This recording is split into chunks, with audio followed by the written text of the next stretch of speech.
Bueno, para entender esto, nos remontamos a los hechos fundamentales ocurridos en 1810 y 1819.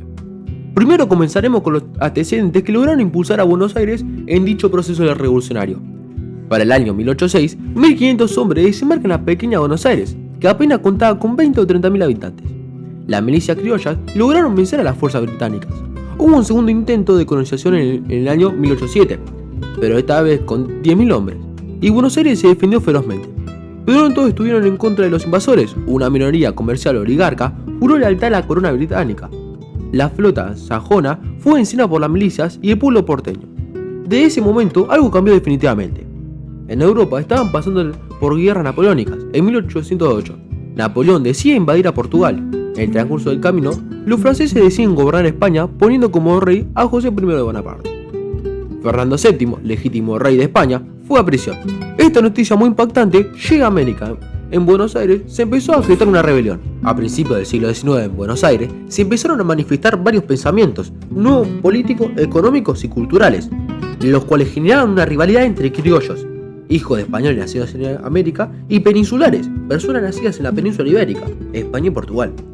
Uno de los motivos eran los privilegios que tenían los españoles frente a los criollos. La corona para ese entonces acarreaba una debilidad y un desprestigio que fue determinante cuando el rey fue preso. Los comerciantes de Buenos Aires querían el libre comercio y salir del monopolio español. Una actividad ilegal empezaba a crecer, el contrabando. Con todos estos puntos sobre la mesa, sumando a la desprotección que se sintieron los porteños en las invasiones inglesas, se empezó a pensar una emancipación. Luego de las invasiones inglesas aparecen personajes como Santiago de Liniers, designado comandante de armas, Martín de Álzaga, comerciante peninsular, y don Cornelio Saavedra, comandante del regimiento de patricios.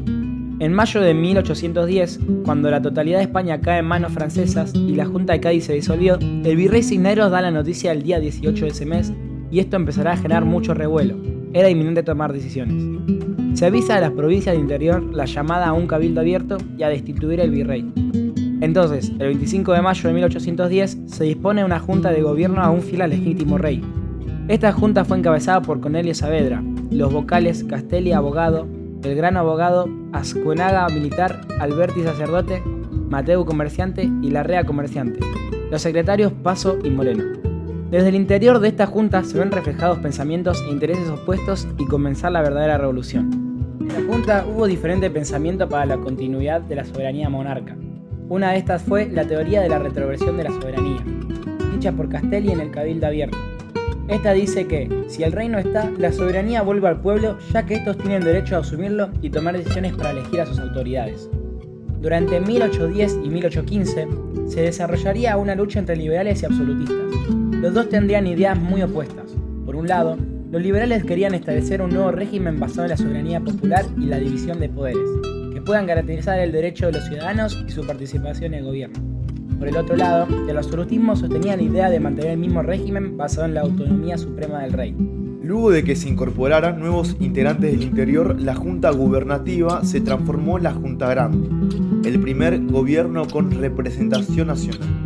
Al tener muchos integrantes en el gobierno, las distintas ideas dificultaron la toma de decisiones rápidas. Mediante el decreto de juntas provinciales se les intentó dar participación a los pueblos del interior. Este sistema fue recibido por las capitales de intendencia, pero resistido en las ciudades debido a que no integraban las juntas provinciales. Durante ese gobierno, la juventud porteña, seguidora de las ideas de Mariano Moreno, insistía con la necesidad de un Congreso General que sancione la Constitución y se enfoque en el tema de la independencia.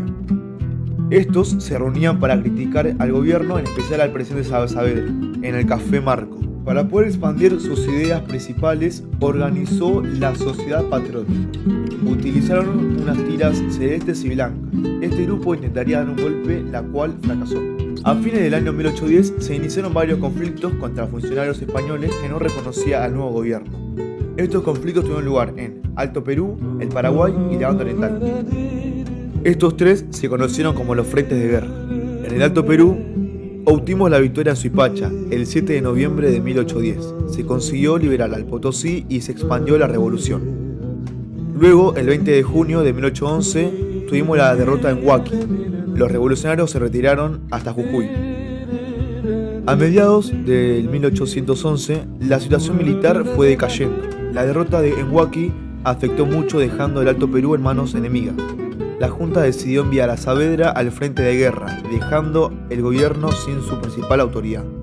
En el Paraguay, fuerzas comandadas por Manuel Belgrano fueron derrotadas en Paraguarí, 9 de enero de 1811, y en Tacuarí, 9 de marzo de 1811. En el Paraguay se impuso una política aislacionista. En la banda oriental estalló una insurrección de la población rural contra las autoridades españolas de Montevideo que imponían fuertes impuestos a la exportación de cueros. Encabezada por el hacendado José Gervasio de Artigas, el gobierno de Buenos Aires envió fuerzas que junto a los orientales vencieron a la batalla de las Piedras a las tropas de Elío y pusieron sitio a Montevideo. Elío, teniendo bajo control la flota de Montevideo, dominó el río y bloqueó el puerto de Buenos Aires. A fines de 1811, el 23 de septiembre asumió el primer triunvirato, integrada por Feliciano Chiclana, Manuel Zarratea y Juan José Paso. Estos representaban al sector porteño. Su secretario era Bernardino Rivadavia, quien tomó la conducción política. La Junta redactó un reglamento orgánico, el cual adoptaba el principio de división de poderes. Estos se dividían en tres, el cual era el poder legislativo, que residía en la Junta Conservadora de la Soberanía del señor Fernando VII, tenía el poder de hacer leyes nacionales, declarar la guerra, firmar la paz, tratados de límites y nombre a los individuos del poder que lo desempeñaba el triunvirato. El poder judicial era ejercido por la audiencia.